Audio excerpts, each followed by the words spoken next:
Hey guys, welcome back to my channel. Welcome back to another video. In today's video, we're going to talk about the Enraged Rabbit Carrot Feeder. I'm just going to give some tips and tricks and just my overall opinion of this this addition to the Voron ecosystem. But without no further ado, let's get into it. I'm a bit under the weather, guys, so forgive me if I sound hoarse or sound different. But you know, because I'm just having the little runs in my nose, nasal issues, so forgive me there if I'm clearing my throat or something. Anyways, so the Enraged Rabbit Carrot Feeder, awesome project. It has been great, easy to build. Make sure you follow the manual bill of material. I built mine from scratch. I went to I used the bill of material to buy all the parts. Majority of the parts I already had, like smooth rods, that type of stuff. Had to get a couple of Bondtech gears.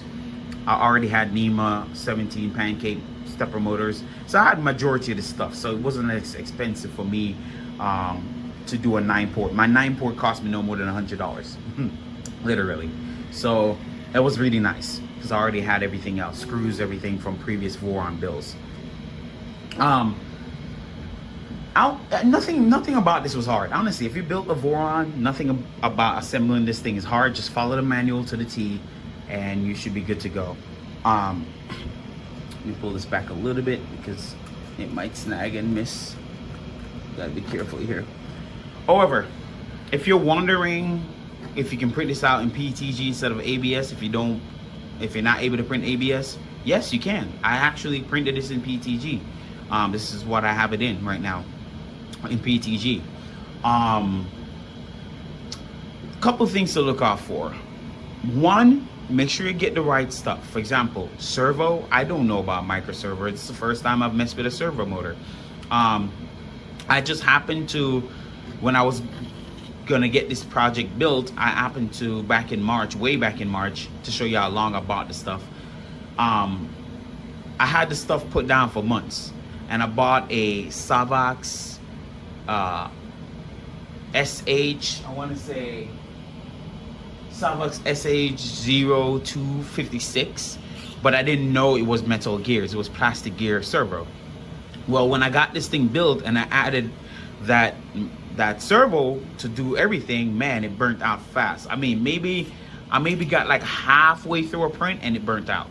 But that's also my fault because I was still learning the slicer, Pruz slicer at the time, and I was still learning how to do a filament tip and a lot more stuff. So at the time, you know, it kind of got burnt out because of me, and partially burnt out because it was plastic gear, not metal gear. Metal gear is recommended in this case because remember, it's constantly going to put pressure on the top hat to engage the Bondtech gears to unload and load the filament in the tool head.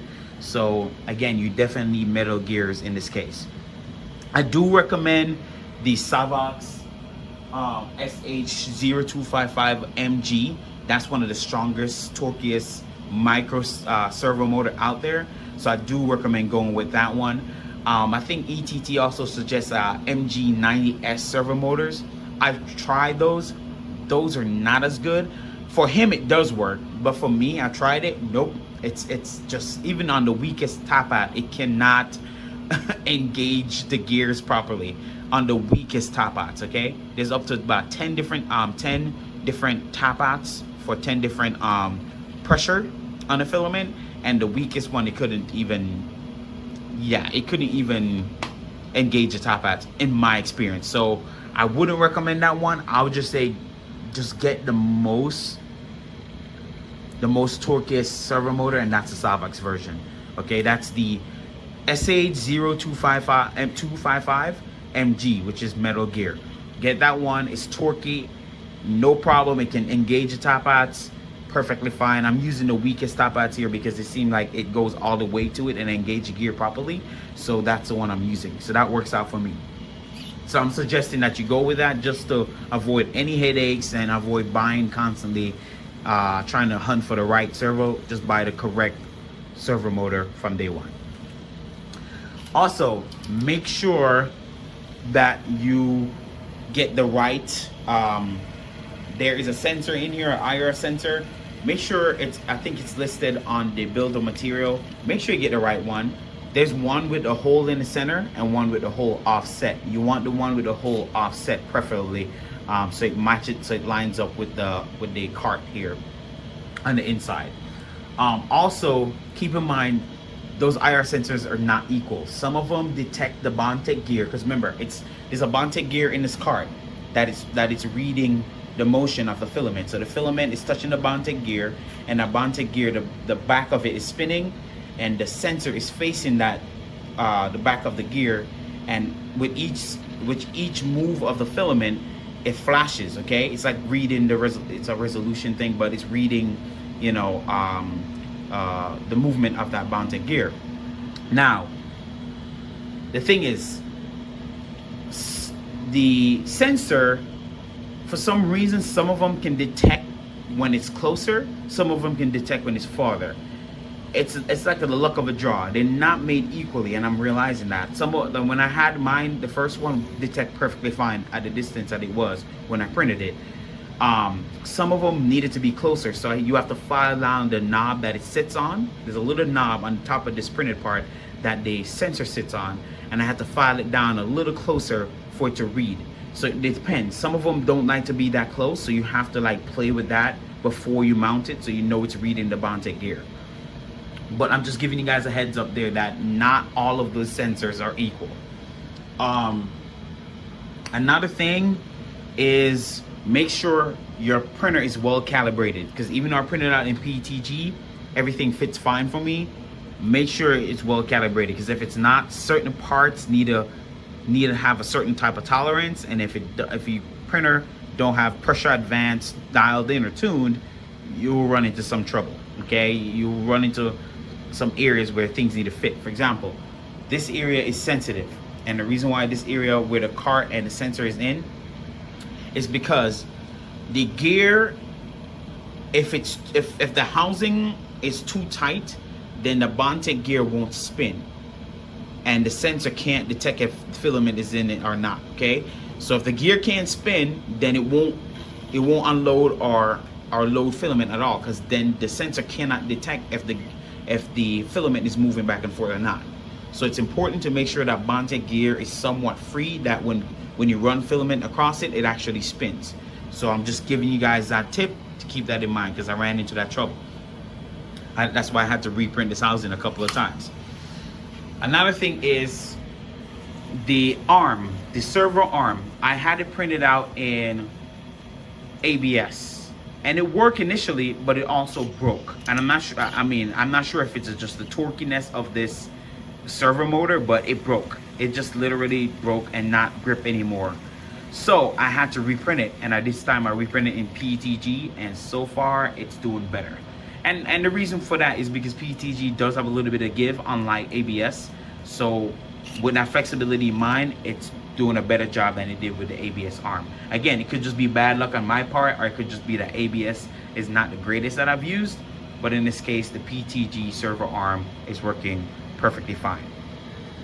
Another thing, I'm just trying to go through all of the issue I've run into. Do recommend that you use, not sure if I talked about this, but I do recommend that you use NEMA 17s. Do not use NEMA 14s. In my opinion, people are saying that they're using NEMA 14 because quiet, but quiet don't equal. All right, I don't understand why sacrifice torque for noise, right? Because I guess I can understand it being quiet, but you're also sacrificing torque by going to NEMA 14s. And remember, you're pushing gear, you're pushing filament through gears here, and so you're sacrificing torque because you want it to be quiet.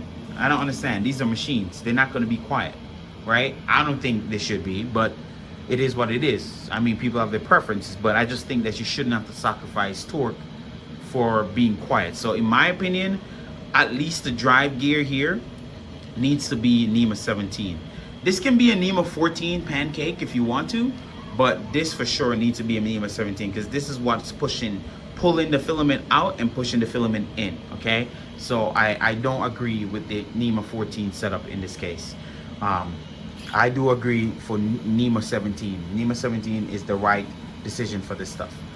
I'm not using the Bird board. I'm actually using the SKR E3 1.2 to run this setup here. I had a spare one, so I might as well use it. And as you can see, I have it mounted at the back here, and I also have my Raspberry Pi mounted at the side.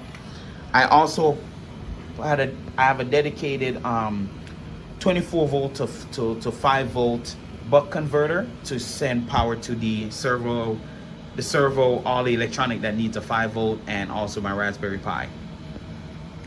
What else? Next challenge is the Toolhead sensor. I'm using it's called the Poor Man Clockwork, but basically it's a regular end stop switch that was modified in the housing here that sits below the Bondtech gears in the Toolhead. So and it's using a 6mm ball bearing, and basically hits the Bondtech. It's the end stop switch when the filament is detected. Very simple setup. I was going to use a Galileo setup in the extruder setup here, but the reason why I changed my mind is because I bought bipolar Hall effect sensor instead of unipolar, because you need unipolar. I bought bipolar Hall effect sensor, and that didn't work for this setup. And honestly, on Amazon, everywhere you look on Amazon, they will tell you it's unipolar, but it's really bipolar Hall effect sensors. Be careful of that. I didn't manage to get some unipolar from DigiKey, but I couldn't wait, and I wanted to get this thing up and running, so I went ahead with the Poor Man Clockwork with the end stop switch in the head and the 6mm ball bearing, because I have all those on hand and I didn't want to pay more. So that's why I decided to stick with Clockwork in this case. And it's working perfect. As you can see, it works perfectly fine. I don't have to fight with it or nothing like that. It's an end stop switch. You can't fail with an end stop switch. I like the other solution. I do like the all effect with the magnet and the washer setup, but if you don't have the right magnets, if you don't have a strong magnet, you might run into some issues there, and I didn't want to have to deal with that, even though I'm using strong magnets. Now, the magnets I'm using are rear earth magnets. They're very strong. You can get them off Amazon. I might just put a link on in this video, but I do recommend those. They're very, very strong, and that's what I'm using for the magnet parts on here for the locker and everything. So, but outside of that, pretty easy build, not hard. I just want to point out a few things that I ran into issue with. The main issue you're going to run into is buffering. Once you get everything working, the buffering, setting up clipper and configuring clipper, because honestly, if you don't have a lot of knowledge about clipper, you're going to run into issues right there and then before you get anything working. Because if you have no knowledge of clipper, then you're going to run into some issues. So make sure you have somewhat of a knowledge of how clipper works and how to include additional files in clipper, or how to link additional files to clipper. A buffer solution, you're definitely going to need a buffer solution, especially if you're running a 6-port, 9-port, or 12 ports. I can only imagine that's going to be a mess, but you're going to need a buffer solution for that for sure. And the biggest problem of this all, regardless, if your filament tip ain't right, as you can see, if your filament tip is not straight like an arrow, you're going to run into a lot of issues. Because what's going to happen is your filament tip is too long, it's going to start protruding. See, like how this is loading now, how it's loading, it will just come through the gate here, start pushing through the gate with the other filament, okay? If your filament tip is too long, it might get caught up in the Bondtech gear here and stop the Bondtech gear from reading, stop the sensor from reading, and then you're running into pausing issue, a lot of pausing issue. If your filament tip ain't correct, it will literally try to feed and push this thing out. This thing that remember, there's a little wheel underneath here that helps apply pressure to the filament so the Bondtech gear can move nicely. It will literally extrude and mis-extrude and burst this. Like this will, you know, like filament will become pouring out of here, okay? If your filament tip ain't straight. So I'm warning you now, there's a lot of issues if you do not get the Pruz RAM settings and the purging volume settings correct. If you don't have that, boy, like, yeah, that's the crux of this. That's the crux of this. That's the most tuning you would do. Now, if you have a Dragon hot end, I would say it's a little bit easier. If you're using a different hot end, you might have to tune for it. But I'm being honest with you, regardless, you have to do some tuning. Because what you got to take into account, not only are you got to get the filament tip nice, but you got to take temperature into account if you're printing PLA or ABS. You also have to take in filament brands into account, because some filaments are different. Not all PLA are equal. You have PLA, PLA plus, you know, not all PLA are equal. And because of that, you're going to tend to run into some temperature issues. Now, for me, luckily, all of these extrude at minimum of 95, 190, I mean, so 190 degrees. There's some PLA that takes a lot more temperature, like PLA Plus require a little bit more temperature in order to extrude correctly. But what I find is the lower the temperature, the better the tip forms. The hotter the temperature, the more stringier it gets, which makes sense. You know, the hotter your filament, it's going to be more stringy when it unloads. The slightly less hot it is, the better the tip forms. So you don't want to play with that. I recommend to just stick with the same filament brands, so that way you're not messing with the temperature so much. But between the temperature, forming the filament tips, and the slicer, that's where the challenge starts. That's where a lot of the headaches I had when I was setting this up start. So so I recommend that you're going to take some time after you build it, take some time to go through the manual properly to make sure that you're following exactly the settings in Clipper, how to add everything to Clipper, just verify everything is working, and then go to Pruz Slicer or Super Slicer, whichever one you're going to be using, and start tuning for that nice filament tip, because that's what makes or break this machine. That's honestly, that's the whole essential of this machine. If you cannot get that filament tip correct, just know that you're in for a world of headache. Okay, I'm being honest right now. So, but as long as you can get that tip fine and you have a decent buffer solution, because this is the next problem. Okay, but as long as you can get the filament tip fine, so you extrude in and out, and you get these gates closing properly, because you don't have long strings hanging off, you're good. Because like I said, that filament tip alone can cause a lot of problems. Sometimes there will be little strings hanging off here, and then this cart is moving to select another one, and it runs into it and can't make it. It's gonna basically misfeed. Okay, so there's a lot of importance. I can't stress enough. It's so important to get the filament tip correct, because that's what make or break this device. Also, what makes or break it is a buffering solution. Oh, it is so important to have one. This is ghetto rigged up solution. It does work, but if you don't have a proper buffer solution, you're gonna run into problems. One, your filament might slip out too much, and so when it tries to grab the filament, it's not in the head enough. Two, your filament might snag another filament, so it might snag this, and when it's being fed in, it grabs this, and then it can't be fed in anymore and cause an issue. So again, between buffering and filament tips, that's where most of your problems stem from. So you have to find a solution for both of those. As long as you can solve those two, it works reliable well. Like you see, I haven't touched it for a minute.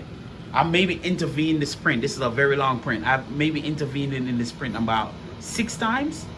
And this is a very long print. About 6 times I had to intervene. Most of it was because 1 or 2 of these would get snagged into, or every now and then I might get a little piece of string hanging out, and it will cause this to not pull it in all the way.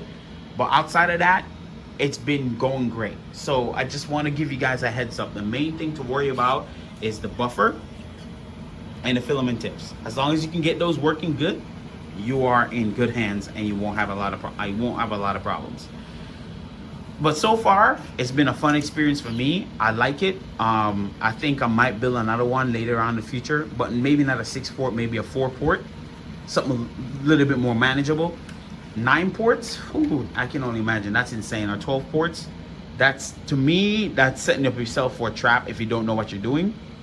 Now that I'm experienced with it, I know for a fact I can build a 12-port and be okay. But if you haven't built one of these and going for a 12-port out of rip, whoa, boy. Whew, good luck. Because, yeah, you definitely need some experience with this. But overall, the project is easy. Building it is easy. For me, setting up in Clipper was easy.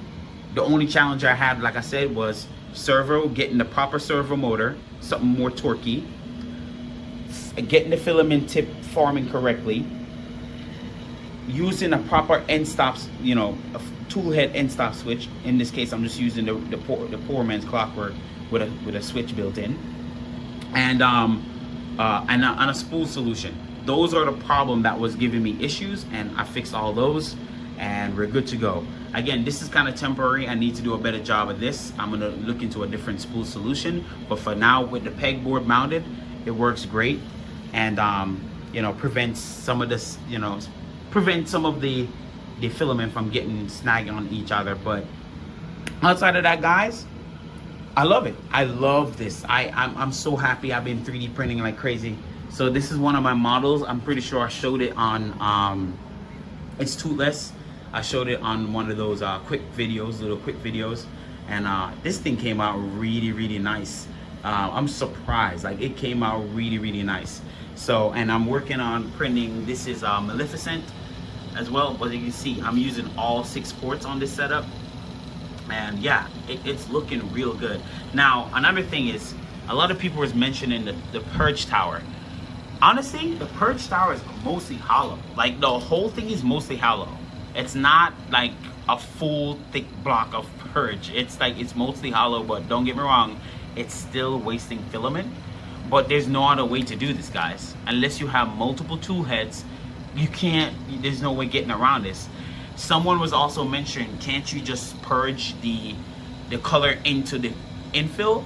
And yes, you can do that. However, you have to keep in mind the amount of purging you need in order to get the color not mixing, okay? Because look, most of my, you notice my colors are not mixing. Let me get a zoom here. As you can see, my colors are not mixing. So you have to get the right purge volume to not make color mix. So if you don't know how much purging you need to not have a color mix, let's say if you do purging the infill, then by the time it goes around the perimeter, you're gonna probably still have traces of the outer color that you use. So that don't make no sense. So honestly, at the end of the day, you have no choice with this setup to use a purge block. That's just logical and common sense. You just can't get away from this. So again, I know this is probably not gonna be for everyone, this type of multicolor printing, but for me personally, PLA is cheap enough. It's not a big deal, especially if you're passionate about, especially if you don't want to paint. That's the thing, especially if you don't want to paint, I don't care. If this thing is printing multicolor for me and I don't want to paint, I'm happy. I don't care if it's just gonna waste out a little bit of a filament in the process. And plus, let's be honest, guys, you guys have had many PLA failures from 3D printing and waste a ton of filament. This is no different, except that this is giving you a nice multicolor figure without you have to ever taking up your hand and paintbrush or anything like that. Okay, for me, painting is not therapy, okay, but watching this thing print multicolor, that's therapy for me. So, but anyways, I don't want to go on and on, but I just wanted to give you my tips, my 2 cents on that, things to avoid, do's and don'ts, and hopefully you enjoyed this video. If there's something that I missed out in this video, let me know, because I know I was kind of rambling. But just let me know, put it on the comments, and I'll answer you individually. But I just want to let you know that this project is definitely not for the faint of heart. If you're impatient and don't want to learn, this is not for you. However, if you do have a small idea or a bit of an idea or clipper works, and you have patience to find the information, this is definitely a fun project. This is really awesome to figure out and get it working. So anyways guys, I'll see you in the next video. Merry Christmas, Happy New Year, and I hope you guys enjoy. Peace.